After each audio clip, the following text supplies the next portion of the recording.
is The Undertaker bringing Bray Wyatt back at SummerSlam. Plus, an ex-AEW star is reportedly reporting to NXT. And a SmackDown star has revealed a new look. It's all in the wrestling news right now.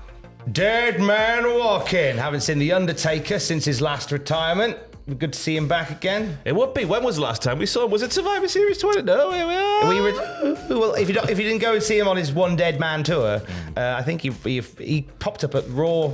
At the Raw anniversary. With that night, of course, is the American Badass. That's right. He's the American Badass, and then whispered a little something to Bray Wyatt.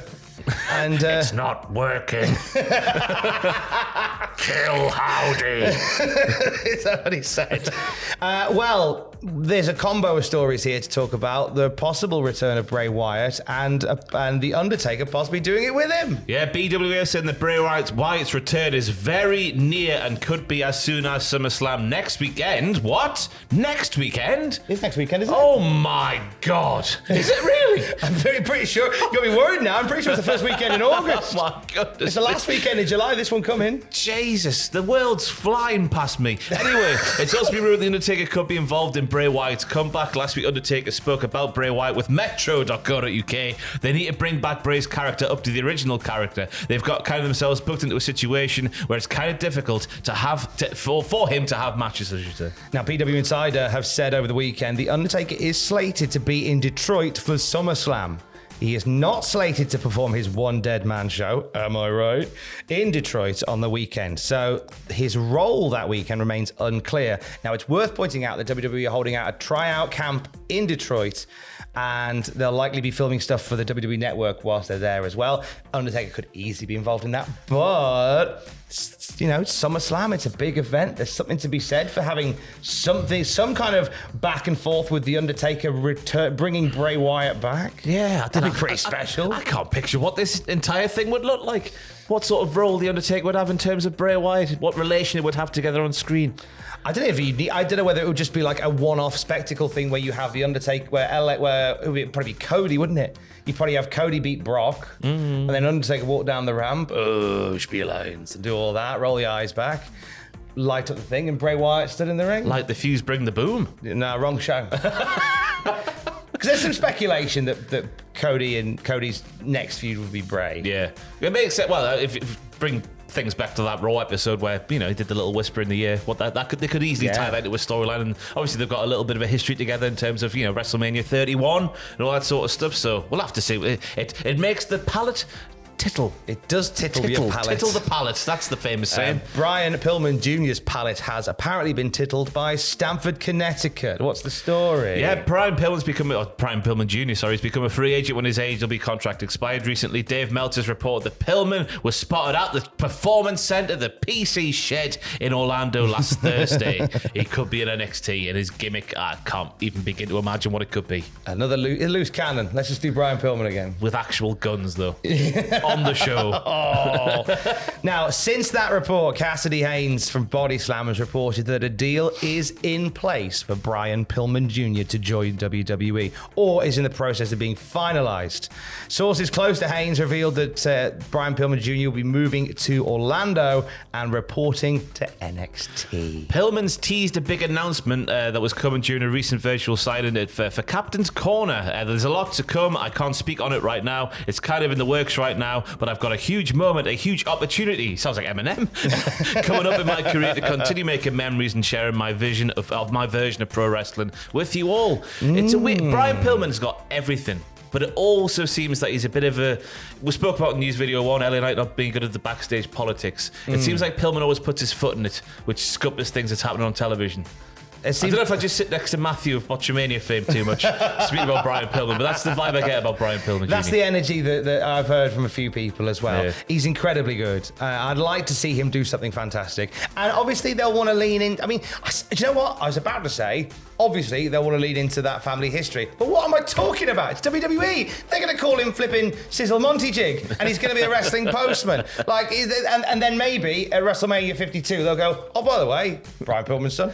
But That's how they'll do it. They'll have overt references from his actual family going like, "Oh, we know who you are really," but you're called something different, aren't you? Like doing with what's his face, Gable Stevenson's brother, Damon Kemp. Oh, yeah. You watch. There'll be a backstage bit with Brian Pillman in his new name of Fred Tweezers, and they'll go, "Hey, some say that you're a bit of a loose cannon.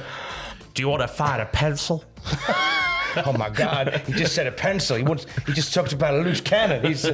What's he suggesting here? He wears a leather jacket with those round sunglasses. Some people say that you're the son of Brian Pillman. Wink. That's not how subtlety works, Damon. Oh no, I've ruined it.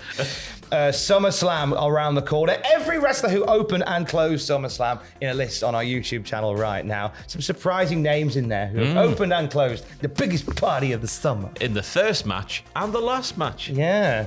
That's exactly what opening and closing means. Correctical. Speaking of SummerSlam, WWE had a show in Mexico City this weekend. Big show in Mexico City. Roman Reigns and Rey Mysterio headlined. Yeah, decent old time. Dominic Mysterio got a beating at the end of it by his dad. I saw Mammy rolling down the ramp.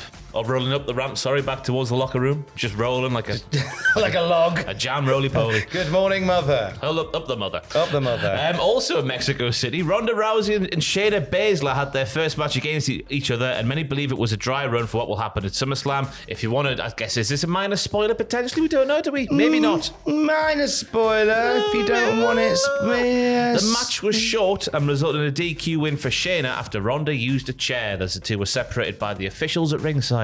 I think I could see them feasibly doing that on the show at SummerSlam. I think the SummerSlam card will be quite packed and robust, so I don't think you'll necessarily need Ronda and Shayna to go for ages. Give them about 3 minutes where they batter each other and there's a DQ and they get separated, and then we'll do a big blow-off match, maybe on telly. Yeah, there's a story that Ronda's going away for a while, isn't there? So maybe they could have feasibly have Shayna just batter it, because it feels like when Shayna's doing the promos, like, oh yeah, just a rip-off of this, that and the other, and all that sort of stuff. I'm better than you at the wrestling. It feels like the crowd are getting with Shayna Baszler, which is nice to hear, so maybe having her just be a badass babby face and just batter Ronda Rousey all over.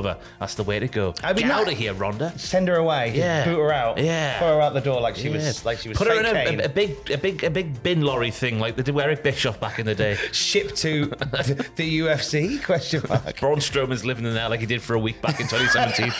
Remember that? I remember that. He lived in a bin lorry for a week. It travelled up America to where Raw was the next week as well. It's like a Lex Express but smellier. I'll be your hero. Now, I like the idea of this match not ending at SummerSlam. I like the idea of them having a blow-off fight pit match. Ooh. That seems obvious. To quote Ross Tweddle, it writes itself. And Extreme Rules is in October, is it this year? It is. It writes itself. Writes itself. Daniel Cormier is not doing anything in October, I assume. He was there last year. That's my only basis for that. I think he's taking the bins out, but apart from that, he's free. It's a bit of a brawn to compass. Also at this big super show in Mexico City, we saw the new look of a SmackDown star. Yeah, Shotzi. Of course, she shaved her head. Bailey wasn't too bothered about this happening, which was weird to say on the show. Yeah. She sort of went, fair enough. Which I thought was baffling. You should be going like, she's a crazy lady. Yeah, you should keep her away from me. Sold it like the time when like Mankind took off his shirt and revealed a Cactus Jack t-shirt, and Triple H sold it like he just completely filled his britches. Like that kind of sell is what we were hoping for. Yeah, obviously there's wholesome reasons behind the scene. Obviously, Shotzi's sister, I think it was, going through chemotherapy. This was her showing her solidarity with that. They've wrote it into a storyline, which I like as well. And she's obviously debuted this like fully shaven head look. There's a little bit of stubble there. On the live event in Mexico City as well. I like it. Yeah. Strong look. It's different. Yeah. Yeah. Makes her stand out. Makes you jump out completely. And really when you hear, like it. I'm a psycho, then she walks out looking like that. I'm like, you might just be, you know? Yeah. I think I'm about to get my bottom handed to me by this very angry looking lady. So that's the first look at it. We'll see it, I imagine, on SmackDown on Friday. I wouldn't be shocked like Shotzi does a run it or something and shows it properly on the big Bailey bald. Maybe that's where we go. If there's anyone going to do it, you'd assume Bailey would be up for it. I'm just putting words in people's mouths now. I think Bailey would be down with getting it, you know. That's a WrestleMania moment, that, isn't it? Or maybe a SummerSlam moment. I think we now call it a North Thunderstruck moment.